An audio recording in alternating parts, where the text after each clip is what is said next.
Today we're going to do 4.1e, which is solving exponential equations. Same thing we did 4.1d.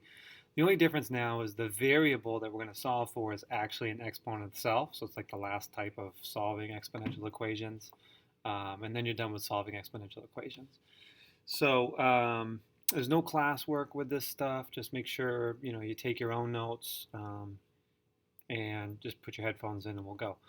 So when you're trying to solve a problem where your variable is the exponent, right? It's a different technique. It's called matching the bases. And if the bases don't match, then you really couldn't do it without a calculator at this point. So what I'll refer to this as matching the bases. So there you go. You got a match. You got some bases. There's your play on words.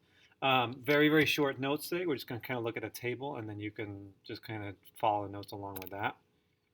So like here's the problem, right? It's 5 to the x equals 1 over 25, right? It's not a problem that's going to require reciprocal exponents because, it's not like a regular number. The exponent's different. So the base isn't the variable, and it's not equal to just the variable, which were the two types we did before. Now it's the exponent itself is the variable. So we're going to try and figure out what the common base is. So if you see about 5 and 1 over 25, you might be able to figure out that a common base that they could potentially share, not right now, but potentially would probably be 5. Because this one already has 5, and this one you could rewrite as 5.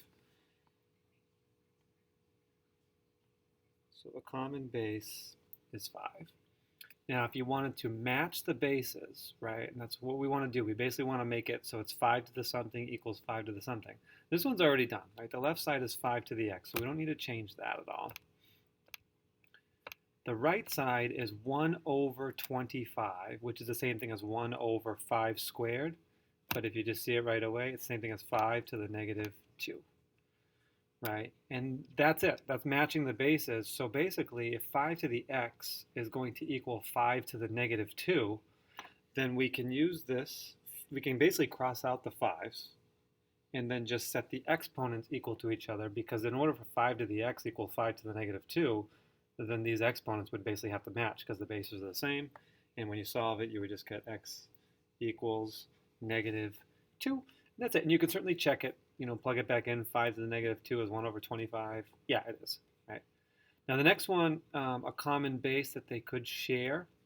It looks like 4, but 4 to the what is 8? That's actually a more complicated problem than it looks like. So it's not like 4 squared is 8. 4 squared is 16. So always think the smallest base you can.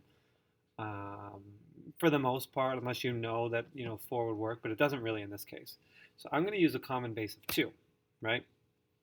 And then all I need to do is rewrite 8 as 2 to the something and rewrite 4 as 2 to the something, and then I'm pretty much good. So that's what I'm going to do here when I match the bases.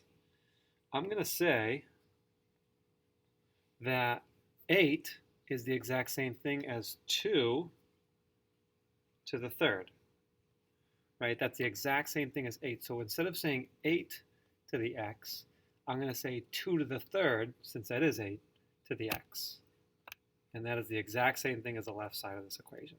And then on the right side, instead of saying 4 to the x plus 1, I'm going to say 2 squared, because that's the same thing as 4 to the x plus 1. And that's it. We've matched the bases, right? Because the base on the left side is 2 and the base on the right side is 2. They match. So basically what you can do is cross them out. And then you're left with, right, this is power raised to a power. So if you remember power to a power, you multiply. You're essentially left with, okay, 3x on the left side, 3 times x, equals power to a power. You multiply, so it's 2x plus 2. You'd have to distribute this 2 to both, right? So it'd be 2 times x plus 1. Or you could just distribute it right away. You'll get 3x equals 2x minus 2, which would give you x equals negative 2. And that would be, oh, I'm sorry, 2x plus 1. I screwed that up. 2x plus 1, which would be 2x plus 2, which would give you x equals just 2. All right, and that's it. And then you could plug it back into TEL. 8 to the second is 64. 4 to the 2 plus 1 is 4 to the third, which is also 64. Right. 1/2 to the x equals 8, common base that they would probably share. Actually, if you want to pause the video and then just do these last three and then resume the video and you can just check your answers, that's probably a better idea than having me walk through it. I think you're probably good at this point. If not, you can just keep playing the video as it goes. So the common base that these two would share would probably be 2, right? 1/2 is the same thing as 2 to the negative 1 to the x, and 8 is the same thing as 2 to the third, right? So I just rewrote 1/2 as 2 to the negative 1, and I rewrote 8 as 2 to the third.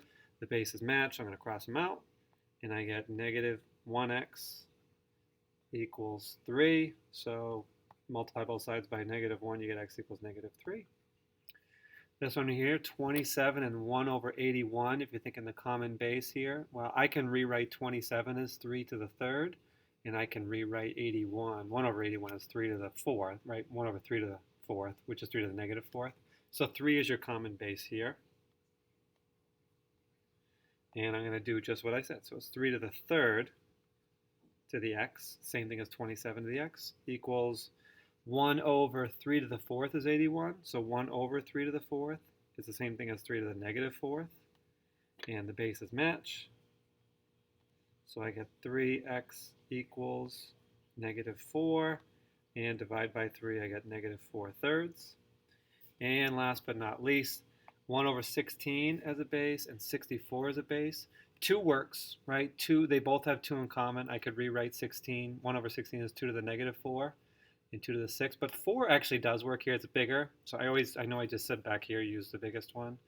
Use the smallest one, but I know 4 is going to work because it's going to cleanly do 1/16 and as well as 64. So I'm just going to use 4, but you could also get it with 2 as well.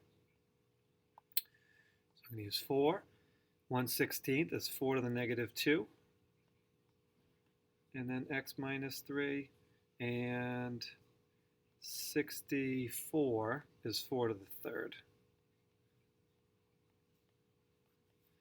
And the bases match, so I'm going to cross them out.